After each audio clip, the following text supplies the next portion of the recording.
आपने बहुत बहुत अच्छे तरीके से एक्सप्लेन किया है। आपका और नाम? मैं संजय शर्मा, डीसीएम श्री राम रिलायंस में काम करता हूँ।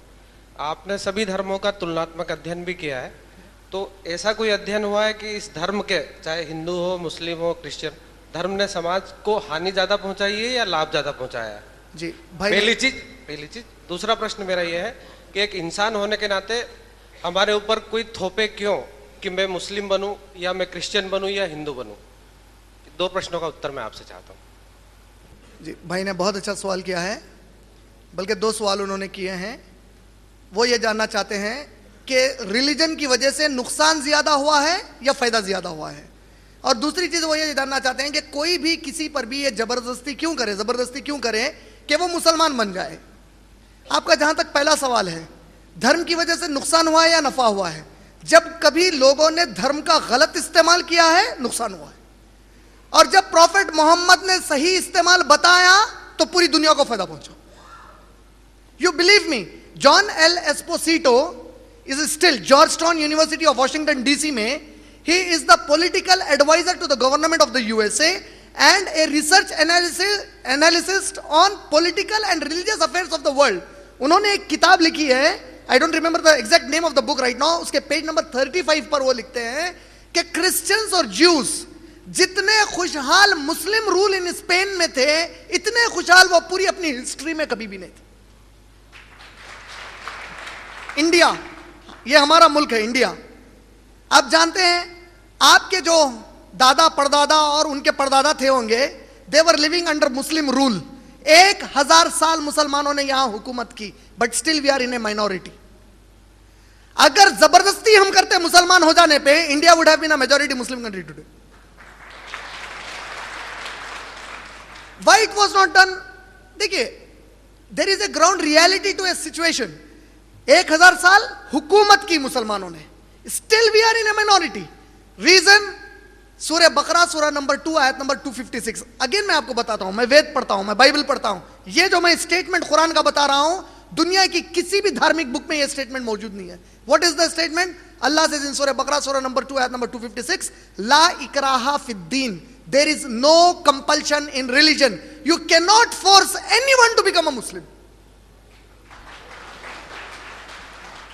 कोई मुसलमान ऐसा नहीं कर सकता कि आपको जबरदस्ती पकड़ के बोले कि आप मुसलमान हो जाओ। अगर किसी ने ऐसा किया, अल्लाह की नजर में ही is going against the Quran. Indonesia, Malaysia, they are all Muslim countries, वहां पे कोई भी वॉर नहीं हुई, एक भी वॉर नहीं हुई। इंडिया में आप जानते हैं, when the Mughals came, when the Ghaznavids came, when the Tughlaqs came, ये जो भी आए, they just came as rulers, kings and invaders. वो लोग इस्लाम का प्रचार करने कभी भी नहीं है यहां पे। दे केम एज रूलर्स, और हर रूलर, अशोका द ग्रेट है, अशोका ने कई जंगें की हैं, राणा प्रताप सिंह ने जंगें की हैं, कई लोग जंग करते थे, शिवाजी ने जंगें की हैं मुगलों के साथ। तो ये तो हर रूलर का एक अपना रिवाज होता था। आज क्या हो रहा है? आज कई कंट्रीज एक दूसरे के ऊपर सुपीरियरिटी लेने जंग कर रहे हैं। ये सिस्टम तो हर देश में लगा हुआ था, लेकिन मुगल रूलर्स ने जितनी भी जंगें की, आप कोई एक हिस्ट्री की बुक बताइए, एक्सेप्ट जो certain section of the right wing of the Hindu groups, जो एक हिस्ट्री को हाईलाइट कर रहे हैं कि मुसलमानों ने औरतों का रेप कर दिया, कई नॉन मुस्लिम, मुसलमानों ने कई जो लोगों का गला काट दिया, कईयों को जबरदस्ती करके मुसलमान बना दिया।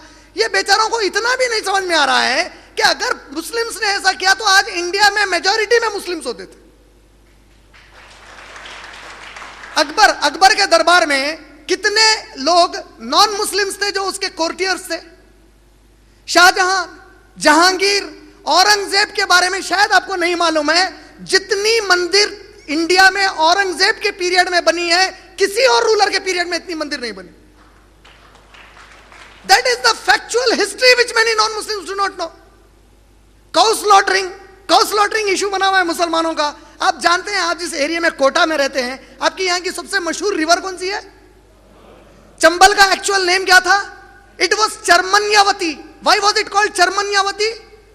रंती Dev, according to Mahabharata, Ranti Dev was a king. वो डेली 2000 काउज को स्लॉटर करता था यहां पर। चरमन्यावती, उसी से नाम पड़ा इसका।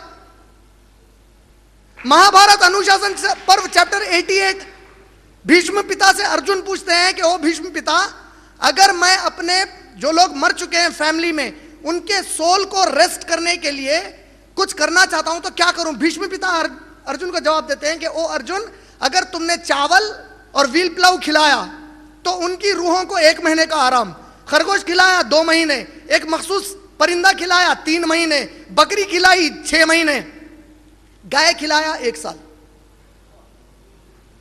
आपकी किताब ऋग्वेद बुक नंबर 10 नंबर 86 वर्ष नंबर 13 एंड 14, इंद्र भगवान रोजाना कई बैलों की जो ग़िज़ा खाते थे। मनुस्मृति चैप्टर नंबर 5 वर्ष नंबर 30, 31 एंड 32 यह कहती है कि खुदा ने तुम्हारे लिए बाज सवारी को बनाया और बाज तुम्हें खाने को। अगर तुमने खाने पीने वाले मनुष्यों को काटा तो तुम पर कोई पाप नहीं। काऊ को स्लॉटर नहीं करने का कॉन्सेप्ट कहां से आया? जैन से आया। जैन लोग यह समझते हैं कि जानवर को मारना यह बहुत गिरी हुई बात है, क्योंकि तुम इंसान हो के एक मासूम जानवर की जान ले रहे हो। ये उनकी बात उस जमाने में बड़ी अच्छी लगी सबको, यार कितनी सही बात है, एक मासूम जानवर है, उसको जुबान तक नहीं है, तुम उसको गला काट रहे हो। अभी साइंस एडवांस होकर बोल रही है कि इवन वेजिटेबल्स में जान है, तुम उससे ज्यादा खतरनाक पाप कर रहे हो ना वेजिटेबल्स खाकर। एटलीस्ट गाय तो पुकार सकती है, भाग सकती है, बेचारा वेजिटेबल तो कुछ भी नहीं कर सकता, तुम उसके टुकड़े बना के खा रहे हो। अगर लाइफ को मारना रीजन है तो you are doing something which is more criminal than what the Muslims are doing. आप जानते हैं एक article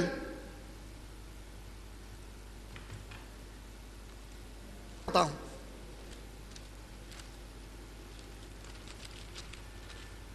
this is Times of India 29 January 2012। Times of India, halal meat more tender less cruel says experts. मुसलमान जिस तरह से ज़बीहा करके काटते हैं, हलाल मीट कम तकलीफ देता है लोगों को, यह सबसे बेहतरीन जरिया है गोश्त खाने का। 29 जनवरी 29, 2012 का पेपर है। यह रिपोर्ट मेरी नहीं है, मुसलमान की नहीं है, एक्सपर्ट्स की रिपोर्ट है, scientific. This is all happening because हम कोई भी बात कर रहे हैं तो क्या हो रहा है, हम प्रेजुडिस्ड हो रहे हैं। हम सोच रहे हैं कि ये बात, अच्छा ये तो मुसलमान ऐसी करता है, लिहाजा मैं इस बात को नहीं मानूंगा, ये हिंदू ऐसी करता है, मैं इसकी बात को नहीं मानूंगा। हम लोग स्टडी नहीं करना चाह रहे हैं। जैसा मैंने बताया, हमारा सबका कॉमन दुश्मन लैक ऑफ एजुकेशन, इग्नोरेंस है। हम जब पढ़ने लिखने वाले काबिल लोग बन जाएंगे तो हमको खुद एक दूसरे से बेवकूफ़ी से झगड़े करने का वक्त नहीं रहेगा इंशाल्लाह।